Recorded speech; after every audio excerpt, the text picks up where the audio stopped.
There are two certainties in life, death and taxes. While most of us pay the latter, only half of Aussie adults have a will, and half of those could be invalid. It means millions are leaving behind a financial and emotional mess for loved ones to clean up. Bill lost his daughter. She was 25. Kids aren't meant to die before their parents die. Diana lost her dad. He was a very loving man. I mean, he was more than just a father, he was my best friend. Both taken too soon and suddenly. And I got the call from Royal North Shore Hospital, and it was a man's voice, and he said, "Your father's gone." He said, "We tried to resuscitate him, but we couldn't." We discovered that she actually had really advanced bowel cancer. She was so sick that we couldn't do much except for deal with the illness at the time. Neither Barry or Shani left a will. I didn't have one, she didn't have one. Really, we had no idea what to do, but discovered it was quite a complex process. Without exaggerating, I contacted at least 200 or more law firms in search of my father's will. Losing her dad hit Diana hard. And even though I was married and I had 2 beautiful children, I felt so alone. But instead of having time to grieve properly, Diana spent months searching for her dad's will. There wasn't one.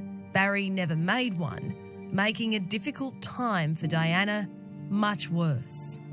I was many thousands of dollars out of pocket with what should have been simply just reading out the wishes of my father in his will. Did you know that your baby boy... It's a common story. Bill's daughter Shani was so young when she was diagnosed with cancer. Grief on its own is a pretty big thing to deal with, and then having to deal with all this other stuff and a complicated legal process on top of it. Like most 25-year-olds, Shani didn't plan. Take back my life, son. Leaving Bill and her mum to navigate a tricky legal system. The insurance company wasn't willing to act. Her superannuation couldn't be wound up. The banks wouldn't let us touch her bank accounts. According to SafeWill, an online will writing platform, far too many people, young and old, are failing to plan for their end of life. Founder and CEO Adam Lebowski. The main reasons that we hear for why people don't have a will are that they think that they don't have enough assets or it's not the right time. Adam, what are some of the risks involved in not having a will prepared? There's no guarantee that the government's instructions for how your estate should be divided are the same as what your wishes might be. As part of Free Wills Week, SafeWill is giving away $1 million worth to give Aussies the incentive to plan ahead. It normally costs $160. Every will written on the SafeWill platform is reviewed by a lawyer to make sure that the platform's being used correctly. It sounds simple, but specialised estate lawyers aren't convinced. Because not all wills are created equal. Atwood Marshall estate lawyer Debbie Sage. You know, with the rise of blended families, de facto relationships and estrangement, that one-size-fits-all approach doesn't really cut it anymore.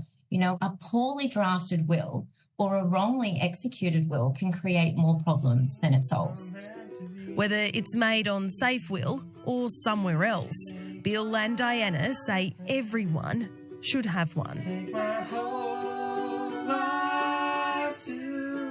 It's something people tend to avoid because they don't like the conversations.